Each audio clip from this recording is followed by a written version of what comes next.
안녕하세요. 연변생각 연추연 변호사입니다. 오랜만에 인사드리는데요. 훌쩍 봄이 되었네요. 최근에 좀 준비를 했다가 시간이 없어서 못 찍은 뉴스들이 있어서 오늘 좀 말씀드리려고 하는데, 일단 오늘 첫 번째로 드릴 말씀은 그 손흥민이 예전에 광고 모델로 나와가지고 한번 말씀드렸던 커피 브랜드에서 점주님들이 가맹점 사업자 단체 구성하려고 한다, 이런 보도가 나왔더라고요.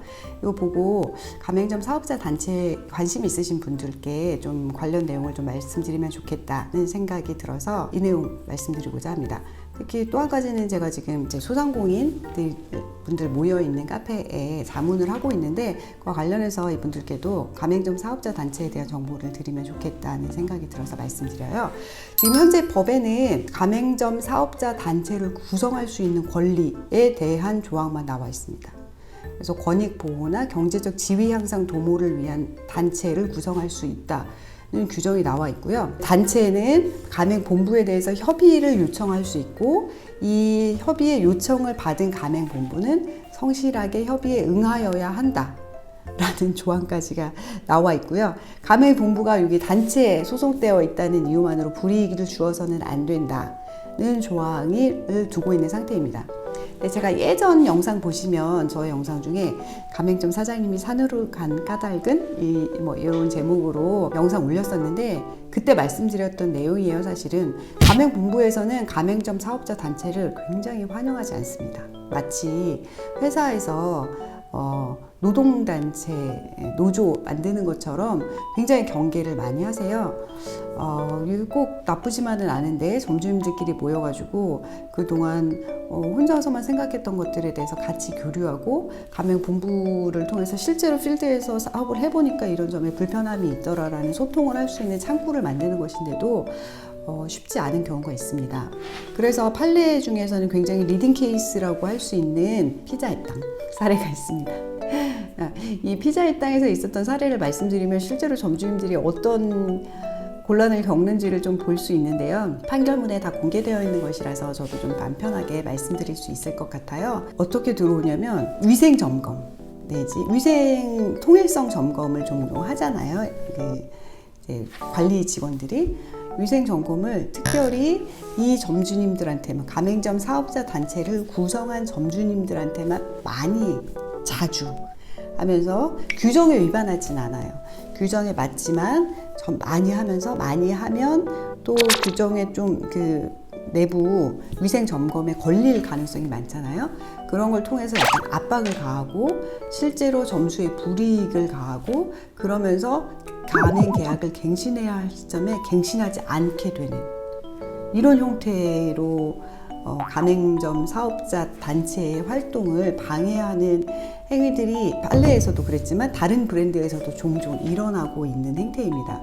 그래서 이런 경우를 법 위반으로 따로 불이익 제공으로 가맹점 사업자 단체 활동을 이유로 한 불이익을 주거나 이 단체에 가입하지 않는 것을 조건으로 가맹계약을 체결하여서는 아니 된다라는 법 규정까지 두고 있음에도 불구하고 알게 모르게 불이익을 주는 행위들이 있어서, 그래서 사내도 가셔서 단체 협의회 구성하신다는 말씀을 드렸었던 거잖아요. 이 내용을 좀 참고하시면 향후 사업자 단체 활동을 하실 때 어떤 도움을 받으실 수 있는지 알 수 있으실 거예요. 협의할 때 도움을 받으실 수 있지만 실질적으로는 그 협의에 반드시 구속된다거나 그런 건 아니라서 가맹본부가 은근한 불이익을 줄 수 있는 행위가 있기 때문에 조심하셔야 되고, 그 조심이라는 것이 법 위반하지 않도록 조심하는 범위 내에서 가맹본부와 협상을 하셔야 된다는 말씀입니다. 이와 관련해서는 사실은 예전에 법안으로 가맹점 사업자 단체의 등록에 관한 법률 개정안이 발의가 되었었는데 지금 현재 진행되고 있지는 않습니다. 왜냐하면 가맹본부가 실제로 가맹점 사업자들이 모여서 단체를 만들고 단체를 통해서 협상을 시도를 해도 당신들이 어떤 점주들이 모인 단체인지 알 수 없다든지 단체의 실체를 알 수 없다는 이유로 협의를 거부하는 경우가 종종 있기 때문에 공정위에 이 단체들을 등록할 수 있는 규정을 넣고, 공정위에서 그 실체에 대해서 확인을 해주고, 확인된 단체는 가맹본부와 교섭을 할 수 있도록 하는 이런 제도 개선안이 마련되었는데, 그때 당시에 요 규정안은 급진적이라고 보았던 것인지 아니면 사실은 가맹본부에 반발이 많지 않았을까라는 예상을 해보는데 그런 이유로 등록제는 현재 마련이 되어 있지 않은 상태입니다. 그러면 가맹점 사업자 단체를 어떻게 구성하시느냐? 모인 분들끼리 이제 회칙 구성하시고 실제로 활동하시는 형태로 어떤 점주님이 누구인지 정의하셔가지고 정관 두시고 회원 명부 작성하셔서 단체로 활동하시면 되고요. 이 내용을 공정위에도 등록할 수 있는지 문의하시는 분들이 계신데 실제로는 공정위에서는 등록을 받아주지 않는다고 알고 있습니다. 그래서 지금 어디까지 법이 진행되고 있는지는 공정위에서 진행 의사가 어느 정도 있는지에 따라서 좀 다를 것 같은데요. 가맹점 사업자 단체 활동하실 때 좀 참고하시면 좋을 것 같고요. 여러 단체가 있는 경우에 이제 많은 가맹점 사업자들이 속해 있는 단체가 협의의 우선권을 가지기 때문에 단체가 오래된 브랜드인 경우에는 단체 간의 경쟁도 이루어지고 있습니다. 여기까지가 제가 말씀드리고 싶었던 내용이고요.